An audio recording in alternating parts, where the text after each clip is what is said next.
Welcome to the Hard-Won Wisdom Podcast with best-selling author Fawn Germer and corporate innovator Michelle Brigman.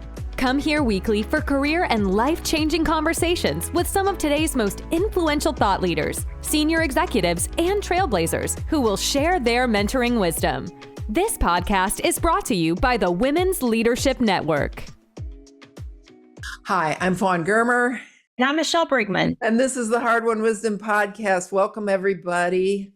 Our guest today is our favorite, Kimberly Mahr, who comes on this show because we love her so much. She is the third in our trio, psychotherapist and a professor, an adjunct professor at the University of Phoenix, and just the all-knowing, insightful human that she is. I thought she was perfect for us to discuss the topic of how we perceive our flaws, our need for perfection, how we deal with imperfection. So if that's you, and people, I know it is because it's all of us, hang with us for a minute.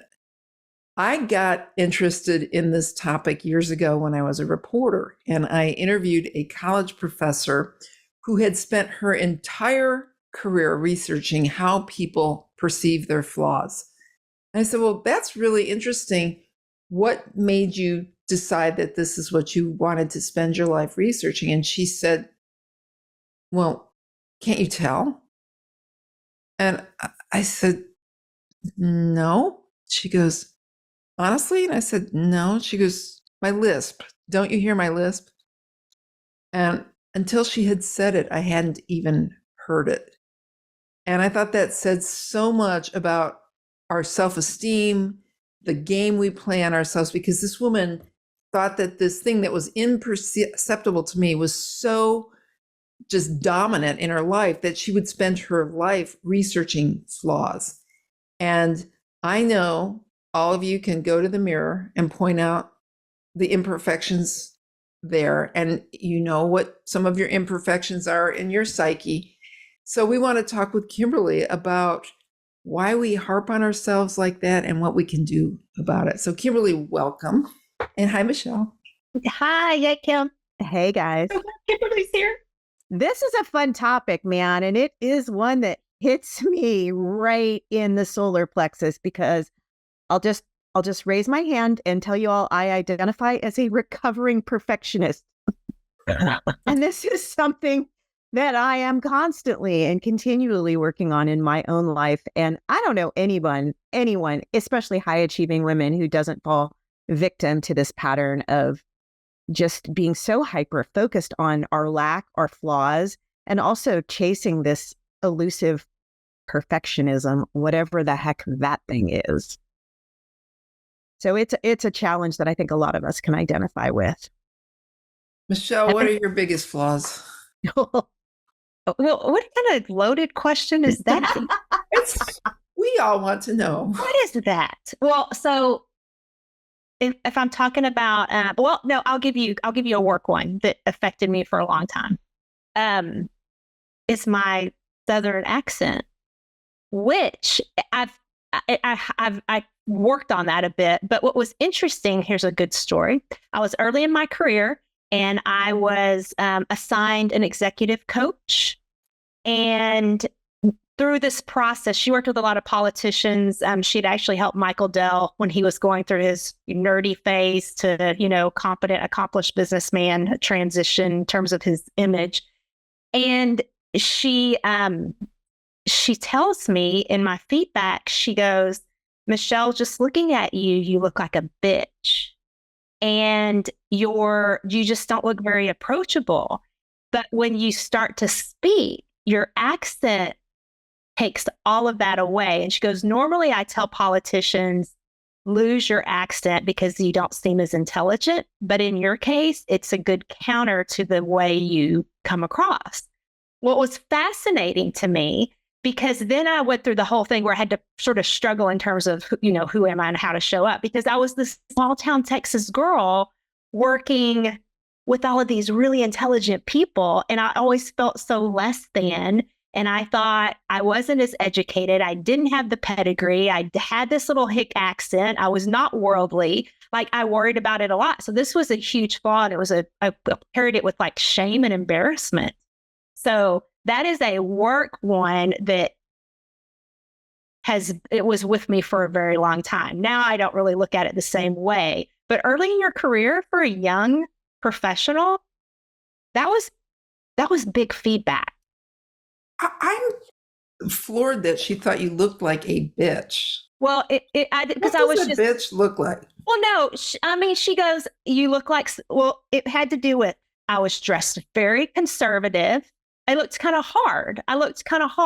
Like intimidating, kind of like a bitch. Like she didn't mean it as some insult to me. It was just more of, no, because I probably was overcompensating because I felt so less than in that environment that I felt like I needed to show up differently. And it was actually hurting me because it wasn't authentic to who I am. I relate to that so much as a young professional myself. So like 30 years ago, being a young 20-something person in the corporate world, and I knew my stuff. I was good at what I did, but I was always the youngest person in the room and often the only female. And so I did similar things. Like I remember, you guys will laugh about this. Remember the 80s, those big jackets with the huge shoulder pads? Yeah. Oh, and I have all of them. And the stupid bow ties.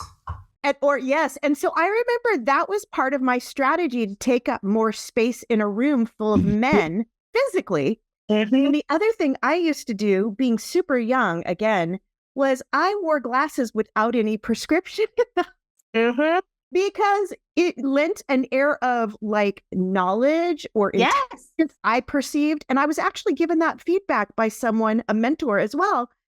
And I look back and just go, what a crock of shit that was. Right? And now, of course, now they're there because I need them. None of us can see anymore. That's right. But isn't that funny? And I think that women, we've had to do that, at least in the professional world. We've often had to really kind of pose in a certain manner and adopt a persona a little bigger maybe to actually take up more oxygen in the room that was more male dominated. Now for younger women entering the corporate world, it may not be quite as bad these days, but that was my experience from that as well. So funny. Go ahead. Fine. Well, it seems like this whole thing where when we compare ourselves to others or to expectation, then we have this thing where we feel like we're never going to make it, right? We're never going to meet the mark. And, those of you who know me, which both of you know me fairly well, I'm a bit of a mess at times. And, when I would go out on stage, I knew I was never going to look like those typical motivational speakers. I was never going to pull out the fancy outfits. I was never going to have beautiful high-heeled shoes because I have big clunky feet and I would never even be able to walk in them. And at some point I just thought, well, this is what I've got to work with and it's enough. And that was when it all took off. So now how do we get people to that point where they say, okay, this is not right, but this is all I've got. So I'm going to bet on that. And that's self-acceptance, right? That's getting to a place of self-acceptance. And it's challenging, especially in this day and age with the proliferation of social media. We're always kind of watching other people's most, curated lives, right? Not probably reality. And then there is just this natural tendency to compare. It's epidemic in young adults and teens. It's really a hard thing. But this is self-acceptance. And I think it starts with acknowledging at the very core, we're all flawed. We all are humans, and intrinsic in the nature of being human is to be imperfect, right? None of us is perfect. And what the hell is perfection anyway? I mean, I tell my clients all the time that, perfectionism is like the stick that we self-flagellate. It's what we use to beat ourselves up because it is not achievable. It is not attainable. There is no such thing as being able to be perfect. But if we're constantly chasing it, right, we're always going to be disappointed. We're always going to feel a little less than. We're always going to measure ourselves down. So self-acceptance and accepting our humanity and accepting our flaws as part of what makes us a unique and valuable and really worthwhile human, that's where it starts, I think. I think there's so much around, age, that when you have wisdom and as you age, you gain more wisdom. So that helps.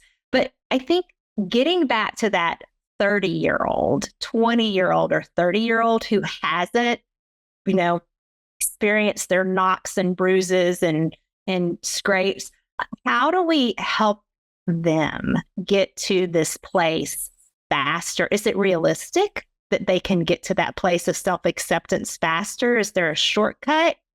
I always am looking for the shortcut. What's the hack? I want the hack. I don't know that there is a hack, but I think it starts with, first of all, the acknowledgement that nobody is noticing your flaws as much as you. In fact, most of us don't give two hoots about some perceived shortcoming. Like, Michelle, I would never hear your voice and register that anything, like, it would have no charge for me. It's just who you are. It has no intrinsic value. It's not good or bad. But we spend so much time in other people's heads thinking that they're kind of viewing us as either less than or not good enough. But the truth of it is we're all in our own heads so much that we don't have any bandwidth to be looking at anyone else's flaws. How can I worry about you? I'm worried about me. Right. And I think that is an important part of knowing, is that other people really are not judging you. Okay. They are not. Really? Because I know we all women get together with our little glasses of wine or the talk in the office about the other. I mean, we can be pretty catty and mean to other women. So we do experience the judgment and the crappy flippant comments. Like, we are hard on each other. That's true, but it's worse. It's worse where you live in Texas. I know that. Yeah, an age thing that it gets better as you get older. You're like, I don't have time to worry about everybody else's business. But that critical period in your career, it's tough. Okay. I want you to pick that list of things that you were feeling less than. Go through them one by one with me. Okay. Me? Yeah. What on so less educated. I didn't graduate college. Less educated. So school. Okay, we're gonna take these one at a time. It's like, for people who have insecurities, there is always someone who is more educated than you and someone who's less. Always. Next on the list. I love this. I'm not very experienced. Like, I didn't know there were multiple forks at the dinner table when we would go out to a corporate dinner. There are always going to be people who are more savvy than you and people less who are eating with their hands. Next. I mispronounce a lot of words because I was raised where it wasn't chest of drawers, it was Chester drawers. Right. That's just you. No, just kidding. No, but there's always going to be somebody who's more articulate and less. Okay, next. It's a great point that no matter what it is, it's like there's always going to be somebody who makes more and has more than you, and somebody who does less, who's more experienced and less, someone who's more successful and less. And I when I was writing today, I was thinking about somebody who, a while back, there was a list of top performing women that they mentioned would be good candidates for president, to be the first female president. This person was on that list, and I got to know her through my books, and very historic, successful role model, trailblazer. And then as time went on, I got to know her better, found out that she was a cat hoarder, and in her house it smells like cat pee and cat poop. Okay, now, on the surface, people on the outside are thinking, wow, what a kick-ass superstar. But behind closed doors, her house smells like cat pee and cat poop. Now, this tells you, what are you laughing at, Michelle? What? Fine, you just make me laugh. Okay. But it's a great example, isn't it, that we put these people on pedestals and we don't see the whole story. People see my Facebook page and they're like, oh, I want your life. You have so much fun. Yeah, I have the best life ever on Facebook, but I don't happen to mention my relationship issues, or if I'm having a problem with my business or any of that, that stuff is my business. So behind closed doors, there's another story. And they think that what they see is real, and it's not. Right. So there's always more to the story, right? There's always more underneath it all. I think that's really important in getting over this for ourselves, is to acknowledge that there's so much depth. That's just all on the surface, right? That's the artifice, that's the paint, that's the makeup and the fancy dress. And that's not the reality for any of us, right? Mm-hmm. And I love like talking about, these things like, Michelle, that you were just talking about, the things that you perceived as like shortcomings or flaws, right? But if you reframe that, like, for example, I think you said, if, for example, one of your flaws is I'm so young, therefore I'm not as valuable as maybe the older players, right? Right. If we can just pivot that slightly and reframe it and go, how is my youth an asset, right? Maybe I'm a little closer to the pulse to the upcoming generations. It's an asset, right? Maybe my youthfulness makes me more nimble. Maybe my youthfulness makes me more curious and more malleable and more open, right? So we can take whatever the negative or the perceived flaw is and flip it just slightly and reframe it where it could actually be a real asset. I love that. And so that, I think, is a powerful way to kind of shift this, is how is the thing that I'm thinking is a liability, a flaw, a shortcoming, how can I flip that and actually turn that into a powerful asset? I just think the flaws that people harp on the most, and they do the professional things, right? But it's the physical ones that really get them. Mm-hmm. Why is that? And, there are some people who have physical flaws that can't be fixed. So how do you counsel someone like that? That is so tough. And I work with a lot of individuals with eating disorders where, body dysmorphia is very prevalent, right? People have a very distorted, inaccurate view of their body. And I call this thing our meat sack, right? And our meat sack is honestly the very least interesting thing about us as a human. We all age. I'm sorry, none of us escapes it, right? This is just a if we're natural lucky, law, right? And at some point, this meat sack that we live in is going to deteriorate. It's always in the process of kind of deteriorating over the course of our life. But what really matters is the color of our character, of our intellect, of our compassion, the way that we interact in relationships.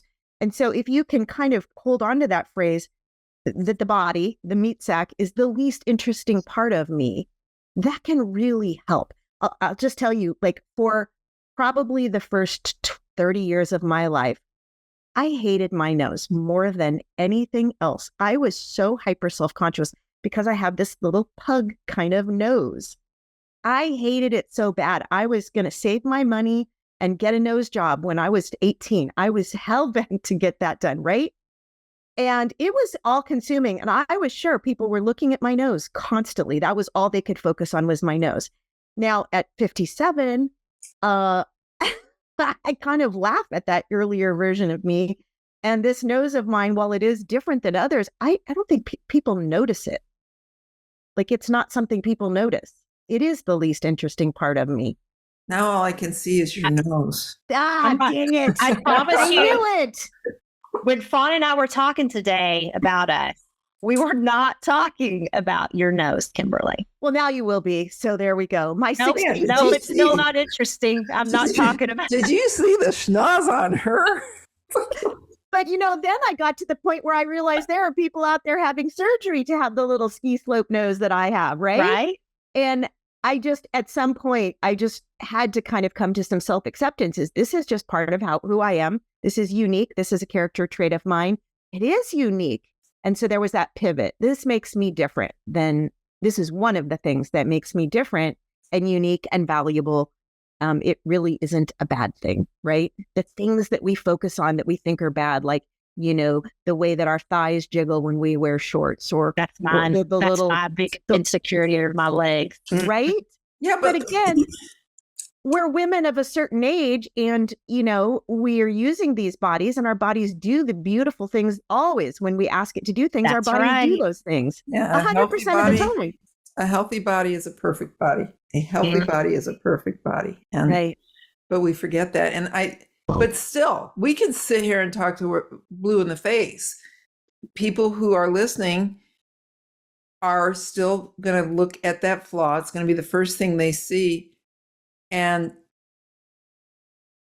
there comes a point in your life where you have to make the decision that this is what you got. Accept.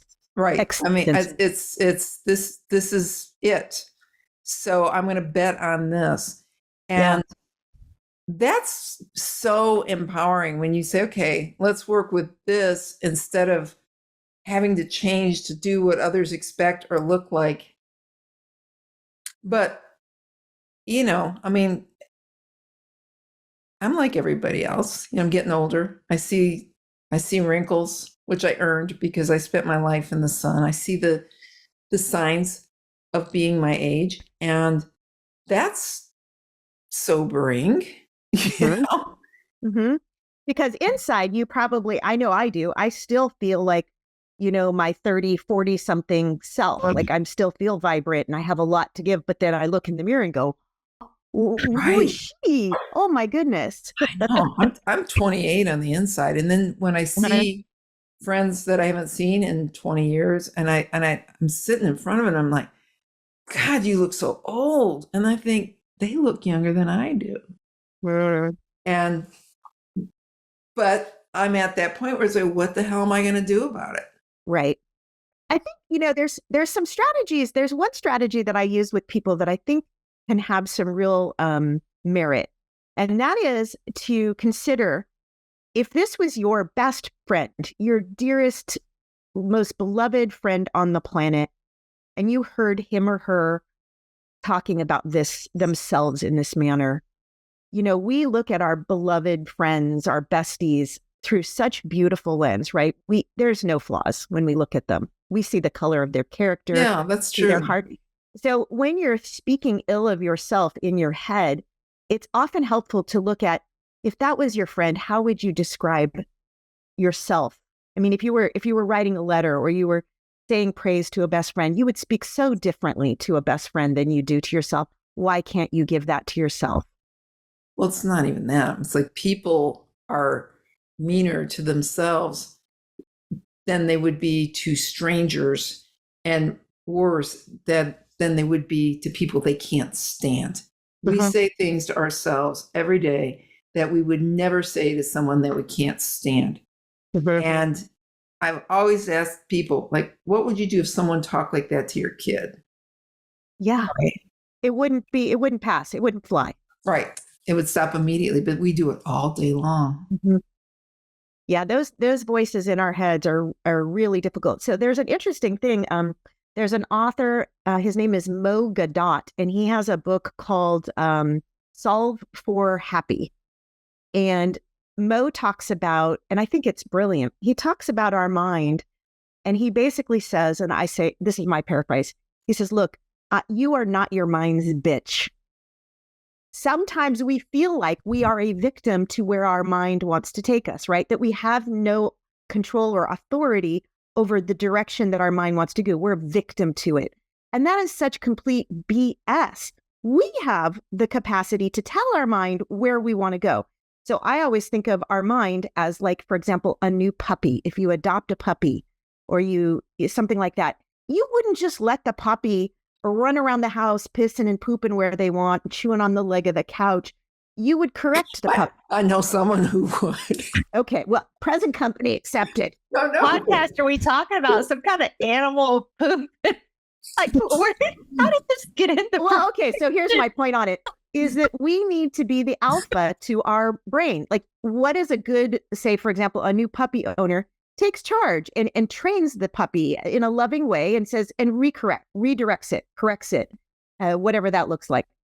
So we need to do the same with our minds consciously. We need to say, no, mind, that is not acceptable direction that you're leading me. So you yank the choke chain a bit and you turn it around and you go, no, we're not going to go do that. We're going to go this other direction.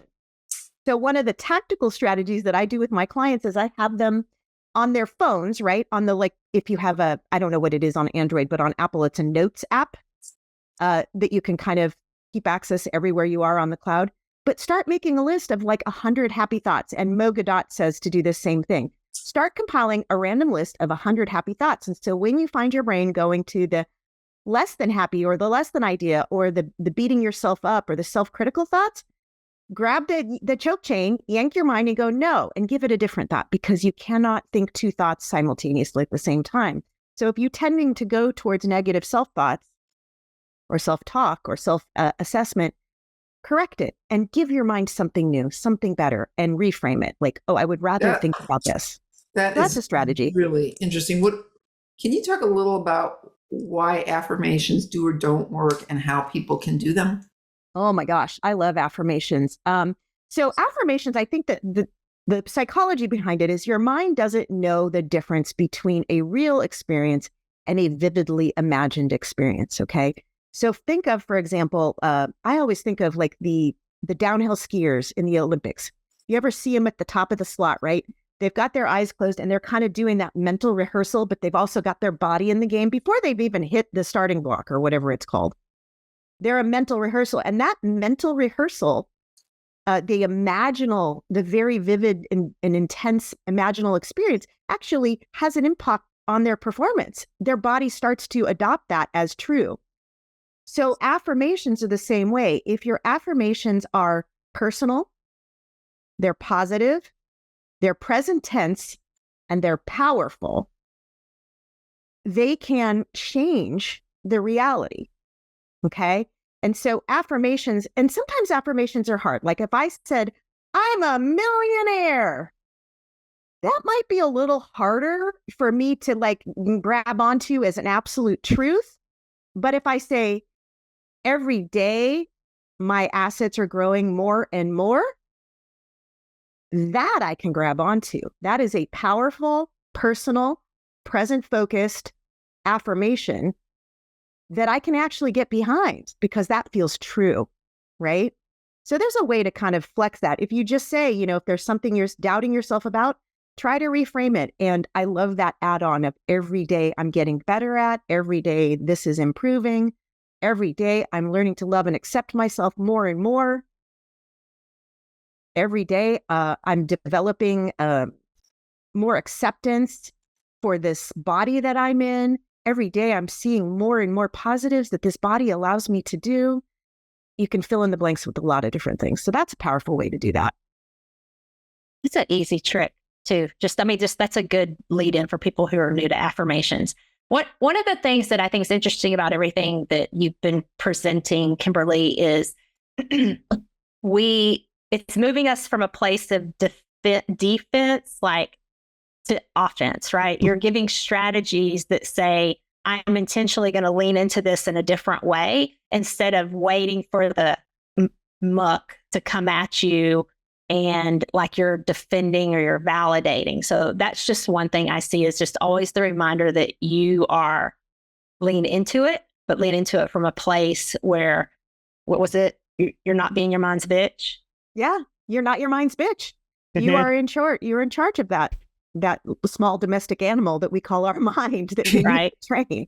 Yeah, that's really empowering. I think it's also important to accept the fact or really embrace intrinsic motivation, right? Instead of allowing the world out there to influence who I am, what I do, how I move through the world, it's an inside job. And so if I can kind of grab a hold of and get solid in my knowingness and my power, and it's intrinsic, that is so much more sustaining, right? Than kind of waiting for the validation or the external things to make us feel okay or ready to do a thing or whatever it is. It's important. So the inside job, it's all that question of what do I want to believe about myself?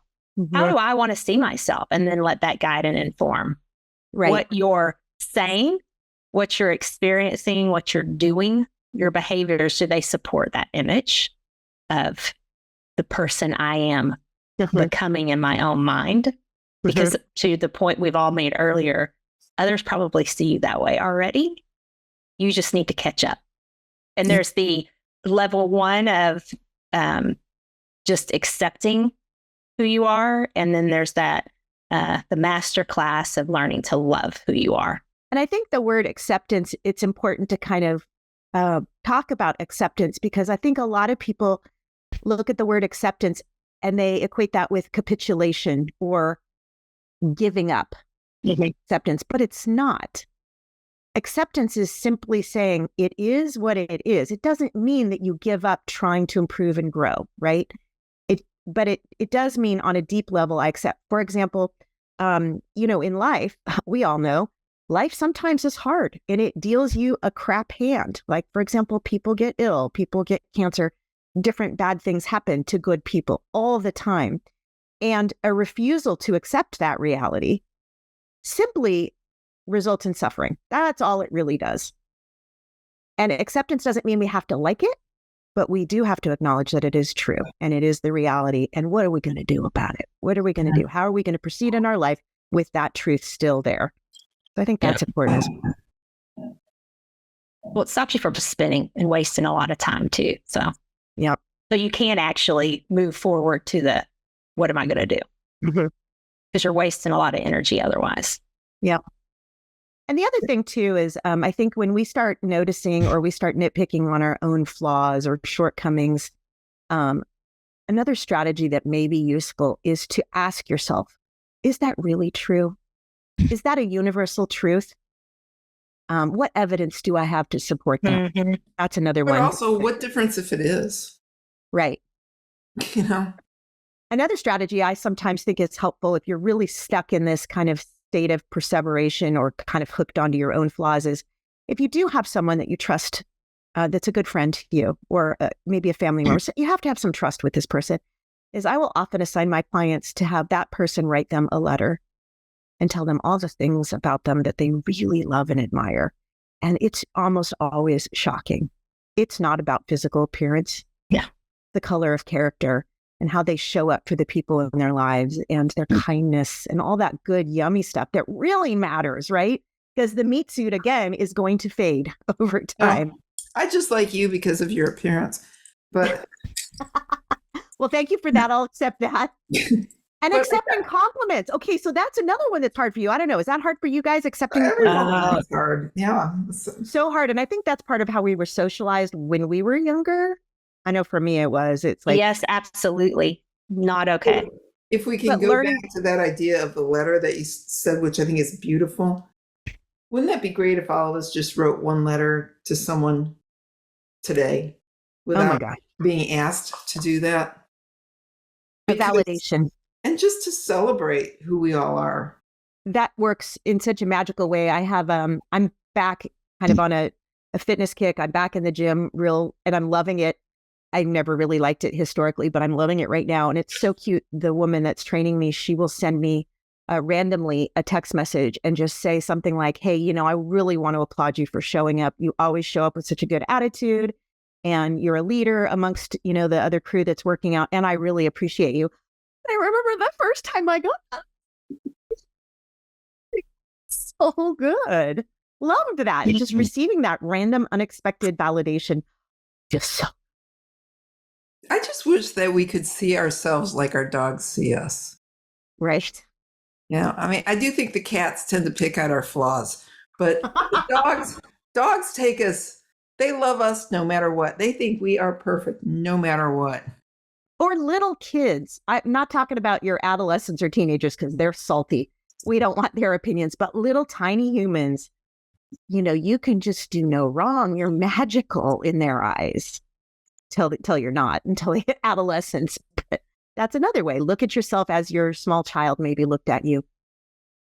Or tap into your own inner child and let that magic come out. Yeah. And then, you got to get to a point where it's like, tomorrow's another day. If I'm not perfect today, take the next step tomorrow, work a little on what matters to me. Mm-hmm. And, and when you said that word validation, I always think that's really true, is that we all need it, even if we're very secure. Yeah. And I'd like to teach people how to not need it, but I don't think that's going to happen. So maybe the better objective is to do what we were just talking about and do a better job of validating others without them seeking it. I was just going to share a story on this. I went to a banquet Saturday night, and I was sitting at a table. I didn't know any. People invited me. I was there, but I didn't know anyone. And there was a lady at a table next to me, and it was about a 10-top table, and no one in her group had shown up yet. And she was sitting there, and I kept looking at her. And she had on this great pink suit. She just looked beautiful. And she's there alone. And I was thinking about it, and I'm like, what the heck am I doing? So I got over and I sat down next to her and I said, I keep looking at you.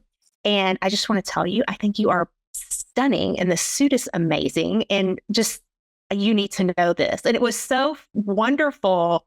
Her whole, I felt good doing it because I was keeping it to myself. And then just the way she looked. Yeah. And it was something so easy to do. So the latter, or when you see someone that you just notice their blouse is great, or they got a haircut, or they did something really cool, to take 15 seconds, right, to change everything. And so I just share that as an immediate, real experience I had, because it was probably more enjoyable for me even than it was for her to just do it. What a gift. What a gift that you gave her and yourself by doing that. And it was a total gift. Your motivation was entirely for you. And I love that. I think that's beautiful, is you did a good thing for yourself. It made your heart feel good. Yes. That's the challenge today. This has been an awesome conversation. We have how to be brighter, bring light in the world to others and remind them how amazing they are. And Absolutely. then also some great tips on how to remind ourselves how absolutely amazing we are. I think that's wonderful. And also giving the kind of compliments that we would, or the validation that we would like to receive ourselves. And I'm really cautious, I think probably because of the work I do. I tend to always try to find something to validate someone on that doesn't have to do with body. Appearance, yeah. Right? Because that can be a delicate thing. Something like, God, that color looks great on you is a great one, but not, oh, you look so slim in that suit or whatever it is. But I think that's really powerful, is, you have just such a great energy about you. I feel myself drawn to you. What a great validation to give someone. Yeah, then you might get a date. That's good. I wasn't going for a date with that. But you could. Could. Certainly. Well, it's always such a pleasure to have you here with us. Thank you so much. Tell our people how to get in touch with you. Kimberly does therapy and coaching, so talk to her because she can get you right in the head. Thank you. And I'm giving I have to give a personal endorsement, having leaned on you multiple times for all kinds of things with life. You are amazing. Yeah. So we'll need to pick up the phone and call. Thank you for that validation. If you're interested in talking about coaching or therapy, I'm licensed for therapy in Arizona and Florida, and I can do coaching worldwide via secure Zoom. My website is bestdammyou.com, just like it sounds, cuss word and all. And I'd be happy if anyone wanted to reach out and see if there's a way I could support you.